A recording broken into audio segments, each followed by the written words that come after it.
Convido os irmãos a abrirem a palavra de Deus em Mateus, capítulo 13. Mateus 13.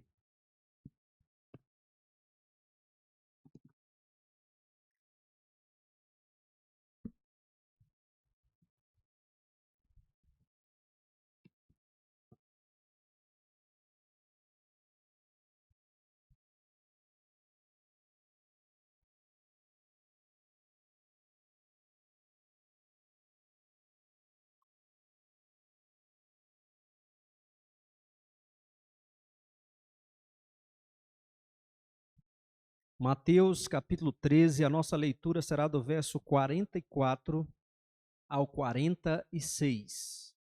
Mateus 13, do verso 44 ao 46. Nos diz assim a palavra inerrante, infalível e autoritária do nosso Deus. O reino dos céus é semelhante a um tesouro oculto no campo, o qual certo homem, tendo-o achado, escondeu. E transbordante de alegria vai, vende tudo o que tem e compra aquele campo. O reino dos céus é também semelhante a um que negocia e procura boas pérolas. E tendo achado uma pérola de grande valor, vende tudo o que possui e a compra. Amém. Que Deus aplique a sua palavra ao nosso coração. O que você mais valoriza nesta vida? Qual é o seu grande tesouro? Qual é a sua pérola de grande valor? O que é aquilo que, se você perdesse, você diria: não há mais razão para eu viver? A resposta a essas perguntas, meus irmãos, ela revela o nosso real estado espiritual. E talvez até mesmo o nosso destino eterno. Nesta ocasião, nós vamos aprender ou relembrar que não há nada mais valioso do que o reino de Deus, do que o domínio redentor de Deus por meio do Messias, através do qual o Messias, o Salvador, redime, salva uma nova humanidade, subjuga todos os seus inimigos e há de restaurar o universo da presença e dos efeitos do pecado. Não há nada mais valioso do que o reino de Deus e as bênçãos desse reino. E, meus irmãos, é isso que nós vamos observar nessas duas parábolas que nós acabamos de ler. Nós já temos aprendido algumas verdades, algumas questões importantes a respeito do reino de Deus. Na parábola do semeador, nós aprendemos como as pessoas, elas ouvem e reagem à palavra do Senhor, o evangelho, a boa semente semeada.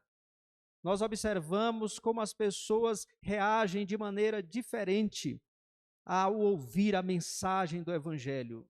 Na parábola do joio no meio do trigo, nós aprendemos que verdadeiros crentes com ímpios e falsos crentes viverão juntos nesse mundo. Mas um dia o Senhor há de separar. O Senhor Jesus, quando Ele voltar, Ele vai separar o joio e vai lançar o joio na fornalha ardente, ou seja, aqueles que não creram no inferno para sempre. Mas o trigo, os seus eleitos, o seu povo, aqueles que creram nele, Ele vai recolher para o seu celeiro, para os novos céus e a nova terra. Na parábola do fermento, nas parábolas do fermento e do grão de mostarda, nós aprendemos que o reino de Deus, ele cresce de maneira externa e visível, e está avançando sobre a face da terra. E isso acontece porque um poder que age de maneira invisível e interna, assim como o fermento que leveda a massa inteira, um poder sobrenatural age de maneira invisível, de maneira interna, fazendo esse reino avançar. E esse poder sobrenatural, avassalador, transformador, é o poder do Espírito Santo de Deus, redimindo, transformando e fazendo o reino de Deus avançar à medida que pessoas são alcançadas, redimidas e transformadas. Hoje nós vamos observar nessas duas parábolas, a parábola do tesouro escondido e a parábola da pérola de grande valor, que não há nada mais valioso do que o reino de Deus. E nós vamos ver isso seguindo a seguinte metodologia. Primeiro, nós vamos olhar para as narrativas, ou a narrativa das parábolas.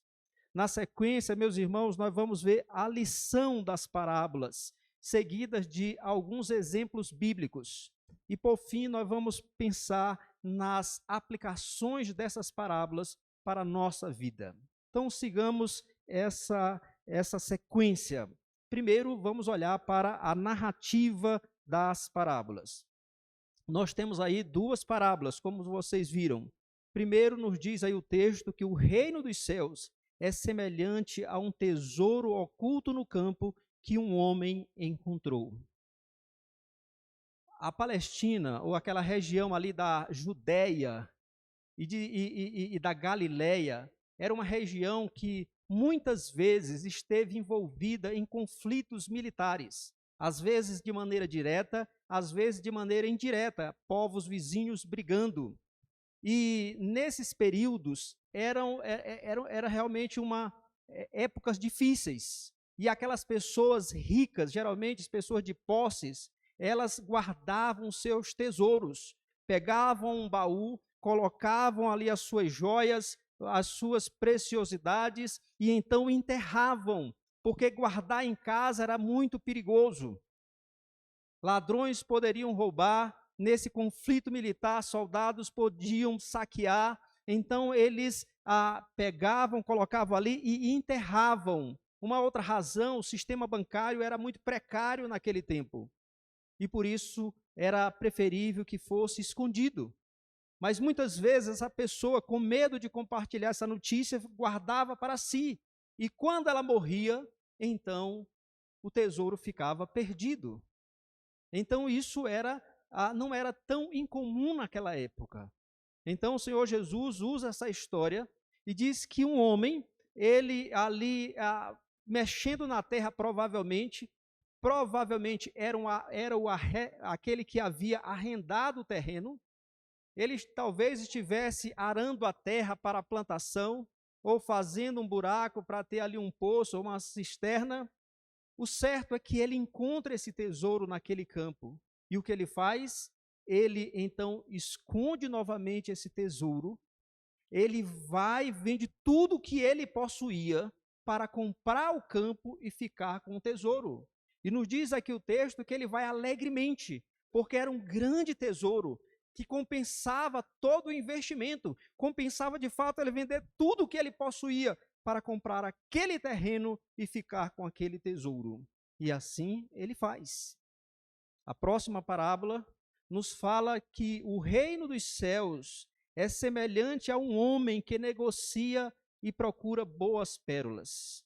Segundo os estudiosos, as pérolas de grande valor eram encontradas no Golfo Pérsico e também na região da Índia e em outros lugares próximos. Então, o que nos faz pensar que esse homem era um viajante, que viajava à busca de boas pérolas, mas um dia ele se depara com uma pérola sem igual, de um valor inigualável. E o que ele faz? Ele não pensa muito. Ele vai e vende tudo que ele possui, tudo que ele tem, para adquirir aquela única pérola. E ele assim o faz. E aí, irmãos, nós podemos perceber claramente que essas duas parábolas, elas são parábolas gêmeas. Percebam aí como elas são semelhantes. Nas duas parábolas nós temos pessoas que encontram algo de grande valor. Um encontra um tesouro, o outro encontra uma pérola de grande valor. Nas duas parábolas, nós vemos que esses homens, eles vendem tudo que eles possuem, todos os seus recursos, reúne tudo para comprar o objeto achado, porque valia a pena fazer isso, valia a pena se desfazer de tudo e comprar aquele objeto que havia encontrado. Os dois fazem excelentes negócios, vendendo tudo que têm e, assim, adquirindo aqueles objetos que eles encontraram. Agora, a questão para nós, isso nos leva ao segundo ponto é: qual é a lição dessas parábolas? O que o Senhor Jesus está nos ensinando? A lição, meus irmãos, é o seguinte: essas parábolas, elas revelam o valor incomparável do reino de Deus. Ela nos ensina que esse reino é mais valioso do que tudo, do que todas as riquezas desse mundo, do que qualquer coisa que o homem natural possa almejar e desejar. Esse reino é o tesouro por excelência, de maneira que quando uma pessoa realmente encontra o reino de Deus, entende o que é o reino de Deus e quais são as bênçãos desse reino, ela abandona tudo, toda a sua vida de pecado, abandona tudo aquilo que lhe prendia no mundo e se volta para o Senhor, para o Rei dos Reis, para esse reino valioso, para tomar posse desse reino pela fé e das suas bênçãos. Então, é essa a lição. E como é que acontece, meus irmãos, esse processo? Como acontece, à luz das Escrituras, esse processo de encontrar o tesouro, de abandonar tudo e então tomar posse desse grande tesouro que é o reino de Deus e as suas bênçãos? Acontece da seguinte maneira: uma pessoa, ela está morta em seus delitos e pecados. Ela está escravizada pelos seus desejos pecaminosos. Ela está lá no mundo, presa a muitas coisas que são contrárias à palavra de Deus, às vezes na luxúria, às vezes na avareza, às vezes em várias coisas do mundo estão presas. Não querem saber de Deus e do reino de Deus. Mas um dia essas pessoas, elas ouvem o evangelho de Cristo, pregado com fidelidade no poder do Espírito. E pela ação do Espírito de Deus, operando no coração dessas pessoas, tirando o coração de pedra, colocando um coração de carne, abrindo-lhe os olhos, destapando os seus ouvidos, elas percebem a glória do Rei, elas percebem o que é de fato o reino de Deus e as grandes bênçãos desse reino, de maneira que elas abandonam tudo aquilo que lhes prendia. E então abraçam o reino de Deus, abraçam a Cristo e pela fé tomam posse desse reino. Deixe-me ilustrar isso, meus irmãos, com dois exemplos bíblicos. Pensem em Zaqueu. Zaqueu, acho que quase todos, se não todos, conhecem a história de Zaqueu. Zaqueu, um homem avarento, cujo coração estava escravizado pelo amor aos bens materiais, estava morto em seus delitos e pecados. Mas o Senhor Jesus passa lá na sua cidade, e então aquele homem se encontra com o Senhor Jesus. A sua vida é transformada pelo poder redentor, pelo reino de Deus, pelo poder redentor do Messias. De maneira que aquele homem, outrora avarento, escravo dos seus bens materiais, ele diz assim para o Senhor Jesus, quando reunido com o Senhor Jesus, na sua casa, dando aquele banquete, ele diz: Senhor, resolvo dar aos pobres a metade dos meus bens. E se em alguma coisa eu defraudei alguém, restituo 4 vezes mais. Vejam, o Zaqueu agora entende que o grande tesouro não é mais os seus bens materiais. que os bens materiais não são o grande tesouro, mas o grande tesouro era o rei e o reino que ali estava. E assim ele abandona tudo para ganhar o reino, para tomar posse do reino pela fé, para viver para o reino. Ou então nós podemos pensar num outro exemplo, o apóstolo Paulo.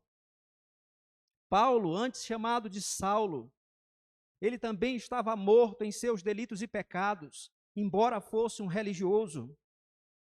Paulo, ele estava preso ao legalismo, dominado por um senso de justiça própria, achando que pelas suas obras ele poderia alcançar a salvação.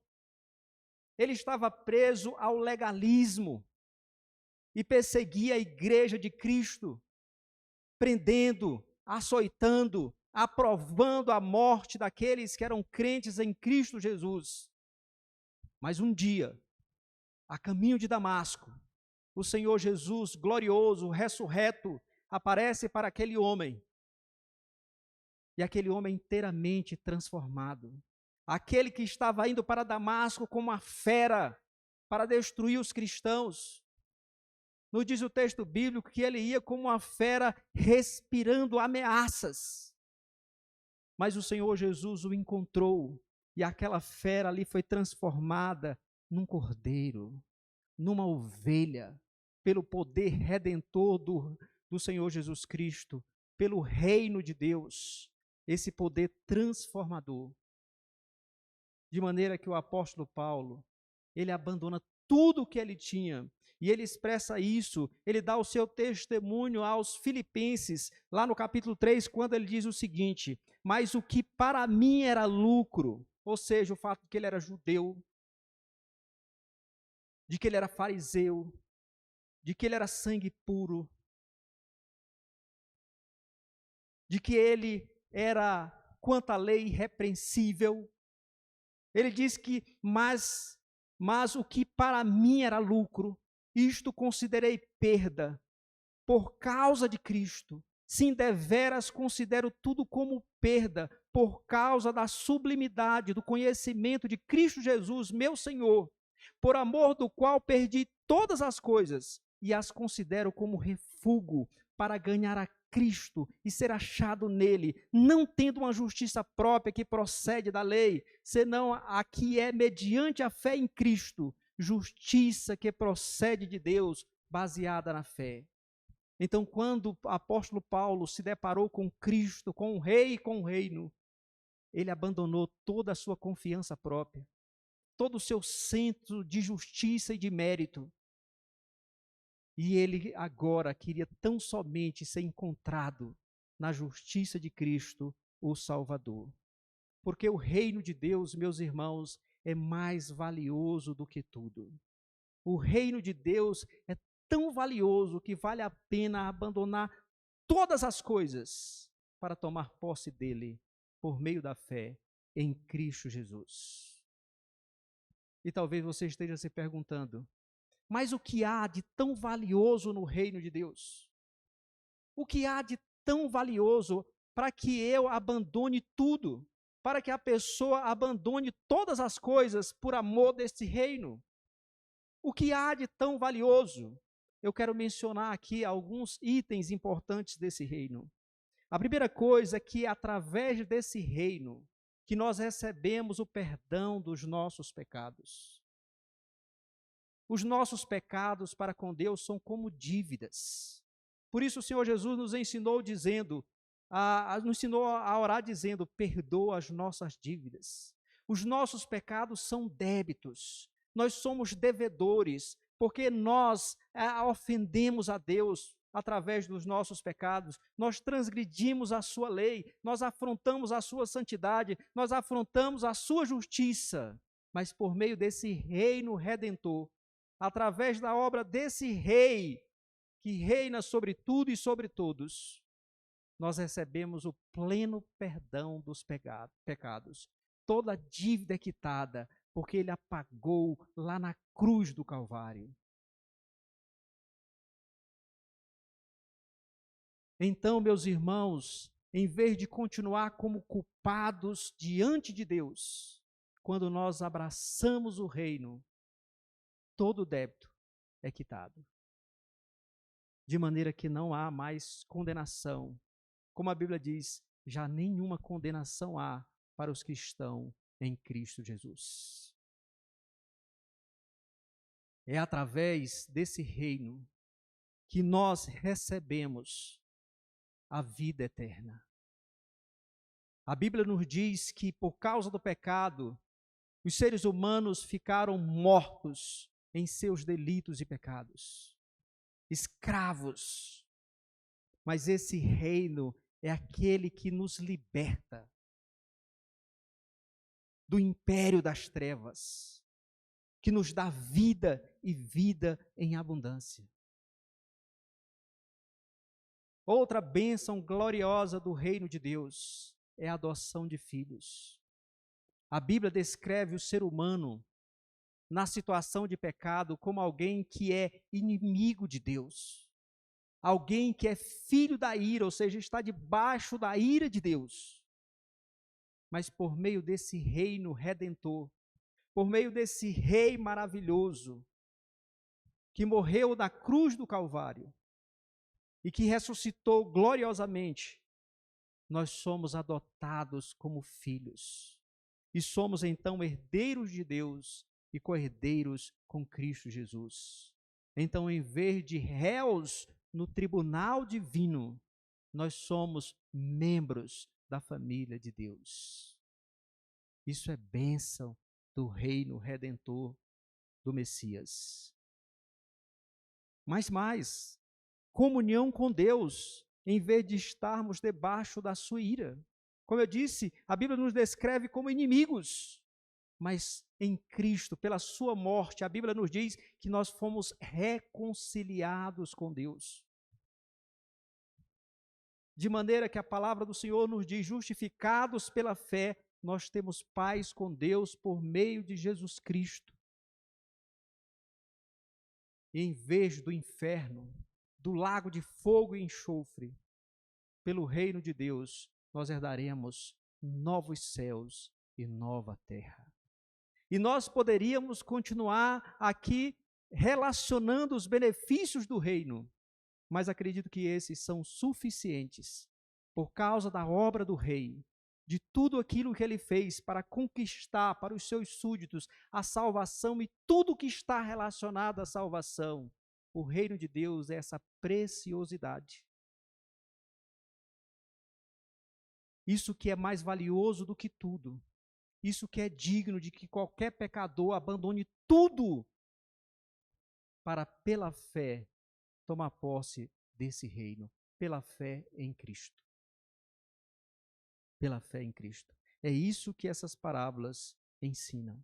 É por essa razão que o Senhor Jesus ele diz: buscai em primeiro lugar o seu reino e a sua justiça, e as demais coisas serão acrescentadas. Porque é o mais importante, é o reino de Deus e os benefícios desse reino. E quais são, meus irmãos, as lições para nós, irmãos e amigos? Quais são as lições para nós? A primeira que eu quero destacar, aqueles que ainda não são crentes em Cristo Jesus e que nesta noite nos visitam, ouçam com atenção. Eu não sei o que está lhe prendendo lá no mundo. Eu não sei especificamente quais são os empecilhos, porque você ainda não creu em Cristo, porque ainda você não se rendeu ao Rei. Eu não sei quais são, mas o que eu sei e posso afirmar categoricamente é que por mais valiosos que sejam para você, essas coisas nem se comparam com o valor do reino de Deus. Porque o reino de Deus é o mais valioso, é mais valioso do que tudo. É tão valioso que pessoas, e muitas pessoas, morreram por esse reino.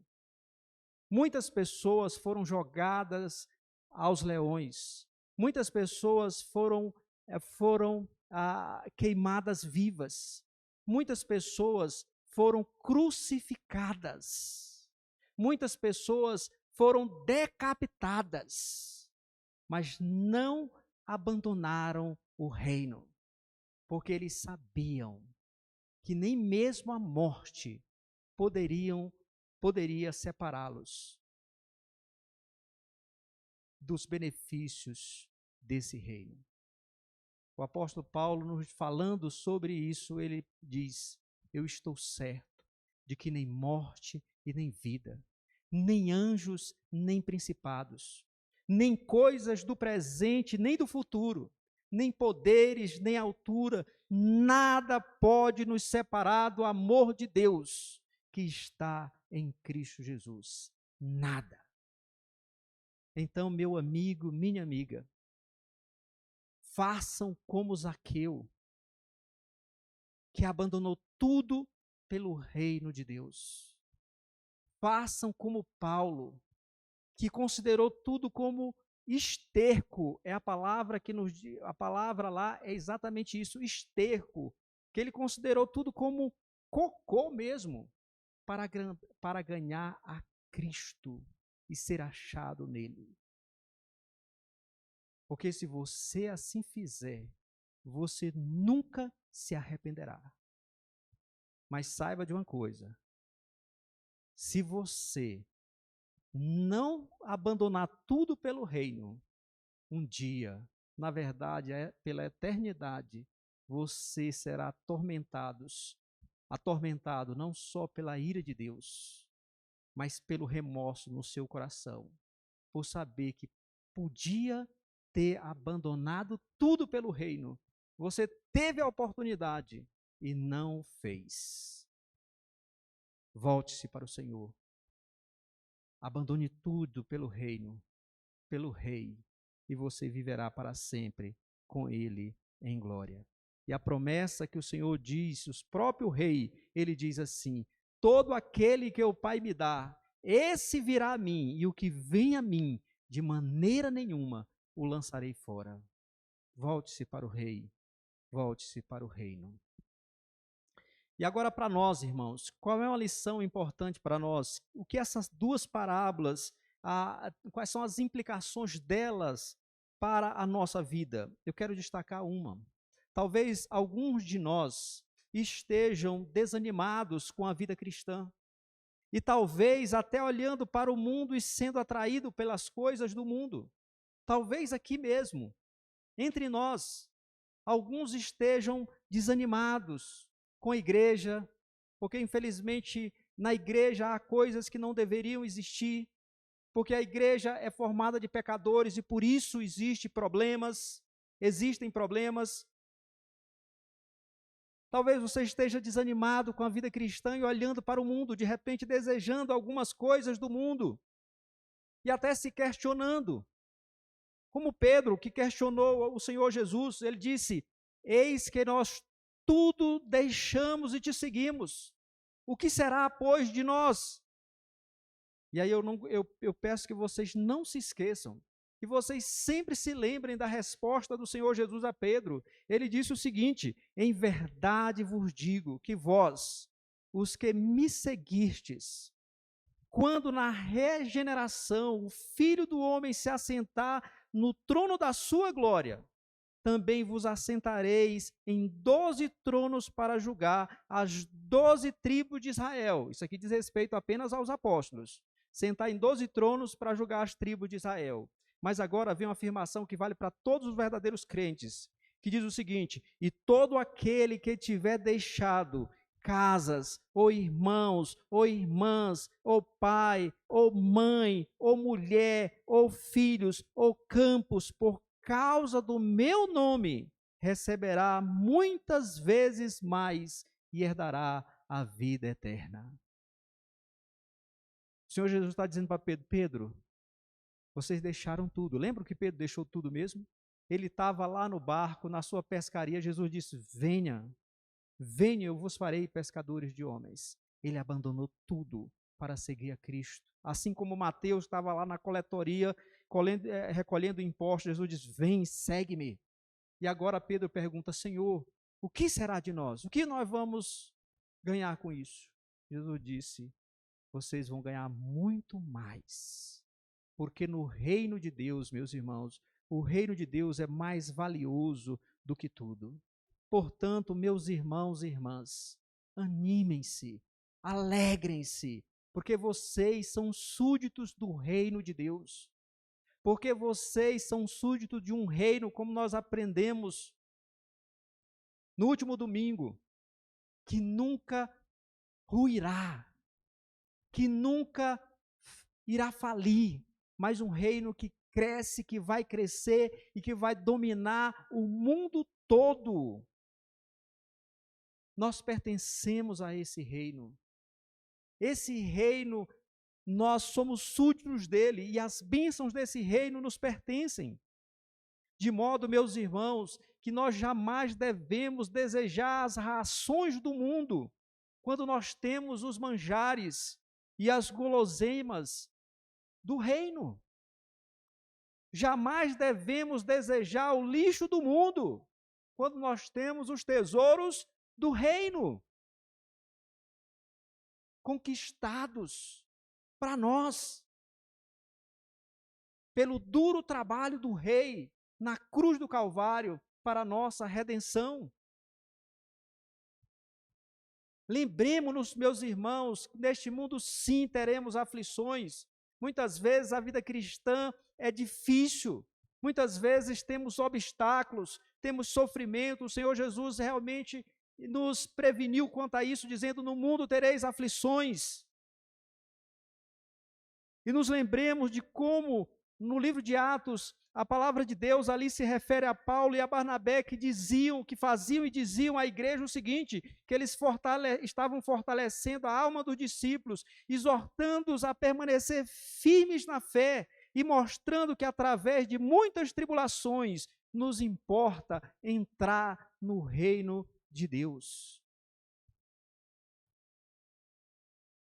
Então, meus irmãos e irmãs, não desfaleçamos, não desanimemos diante dos problemas, das dificuldades dessa vida. Não permitamos que as dificuldades, as tribulações, as adversidades venham a ofuscar o brilho, a glória do nosso grande tesouro, que é o reino de Deus, que é o nosso Rei, o Senhor Jesus Cristo. Mas mesmo em meio às aflições, e talvez principalmente em meio às aflições, nós venhamos lembrar dessas parábolas. Se nós somos crentes verdadeiros, nós encontramos o grande tesouro e nós abandonamos aquela vida de pecado, aquelas coisas que nos prendiam ao mundo. Nós abandonamos tudo para comprar o terreno e ter o tesouro. Se nós somos crentes verdadeiros, nós encontramos a pérola de grande valor e então vendemos tudo, abandonamos tudo para ter essa pérola de grande valor, que é o reino de Deus. Portanto, irmãos, alegrem-se, alegrem-se.